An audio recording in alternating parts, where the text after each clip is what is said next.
ည7 နာရီခွဲမြို့ပြင်ကဟောင်းနှွမ်းနေတဲ့အစိုးရအထက်တန်းကျောင်းကြီးက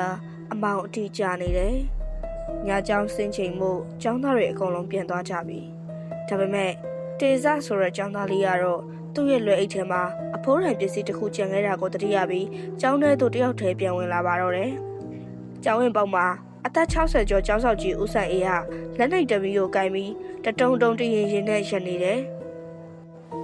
ဦးဆန်အေးကလေးတန်းတိုးတိုးလေးဖြင့်ငါတို့မဝင်နဲ့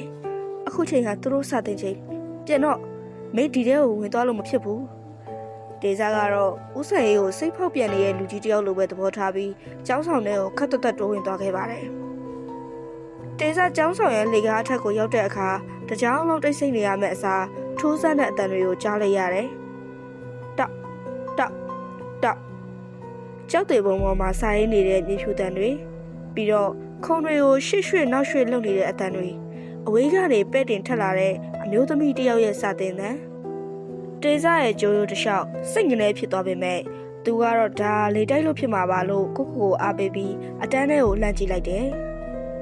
အခန်းထဲကိုအသာလေးဟားလိုက်တဲ့အချိန်မှာတေဇာမြင်လိုက်ရတဲ့မြေခွေးကသူ့ကိုသွေးပြတ်သွားစေပါတယ်သူ့ရဲ့အတန်းပေါ်တွေနဲ့ရုပ်ချင်းတူတဲ့လူရိပ်တွေဟာခုံပေါ်မှာအစီရင်တိုင်းထိုင်နေကြတယ်ဒါပေမဲ့သူတို့အားလုံးမှာမျက်လုံးတွေမရှိကြဘူးတေဇာကြည့်နေစဉ်အတွင်းမှာပဲသူတို့အားလုံးကမျက်တွင်းအဟောင်းသားနဲ့တေဇာကိုတပြိုင်တည်းလှည့်ကြည့်လိုက်ကြတယ်အဲ့ဒီအချိန်မှာပဲအနောက်ကနေဦးဆန်အေးရဲ့အတန်းထွက်လာတယ်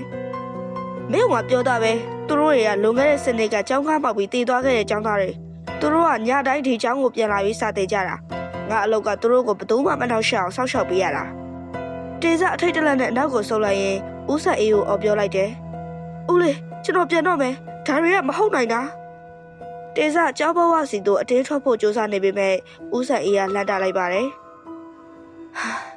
ငါတို့မင်းပြေးလို့မရပါဘူးမင်းတခုခုတတိမထားမိဘူးလားမင်းကျောင်းထဲကိုဝင်လာတော့ကမင်းရဲ့ခြေတံကိုမင်းပြန်ကြခဲ့ရလားတေဇာခဏရက်တန်သွားတယ်ဟုတ်တယ်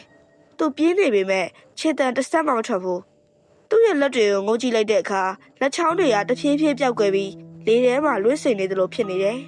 ပြီးတော့သူ့ရဲ့ရင်ဘတ်မှာသွေးတွေဆွရွှဲနေတဲ့ဒဏ်ရာကြီးတစ်ခုတေဇာဟာအတိတ်ကိုရုတ်တရက်တတိယသွားပါတယ်လွန်ခဲ့တဲ့10မိနစ်ကသူကျောင်းရှိကိုလမ်းကူးရင်ကားတိုက်ခံခဲ့ရတာသူကျောင်းထဲကိုပြန်လာခဲ့တာကပစ္စည်းယူဖို့မဟုတ်ဘူးသူတည်သွားပြီဆိုတော့ကိုလက်မခံနိုင်လို့စိတ်ဆွဲပြီးပြန်လာခဲ့တာဦးဆန်အေးကတော့တေဇာရဲ့ပခုံးကိုအသာလေးကင်လိုက်ပြီးအတန်းထဲသို့လမ်းကြိုလိုက်တယ်သွားပါငါတူမင်းရဲ့ခေါ်ဟိုမှာအလွတ်ချီချန်နေသေးတယ်မင်းလည်းသူတို့နဲ့အတူစသည်ရတော့မယ်တေဇာငိုကြွေးဖို့ကြိုးစားပေမဲ့မျက်ရည်ရဲ့အစားသွေးတွေပဲစီးကျလာပါတယ်သူဟာမျက်လုံးမရှိတဲ့ကြောင်သားတွေကြားထဲကအလွတ်ဖြစ်နေတဲ့ထိုင်ကုန်လေးမှာသွားထိုင်လိုက်ပြီးအမောင်ထုတွေကမြေဖြူတန်ကိုနားထောင်ရင်းထာဝရသင်ခန်းစာတွေကိုစတင်သင်ယူပါတော့မယ်ကျောင်းကြီးကတော့ပြန်ပြီးတိတ်ဆိတ်သွားတယ်ဒါပေမဲ့ညတိုင်းဒီကျောင်းထဲမှာဘယ်တော့မှမပြီးဆုံးနိုင်တဲ့တကောင်းရဲ့သင်ခန်းစာတွေကတော့ရှိနေသေးပါပဲ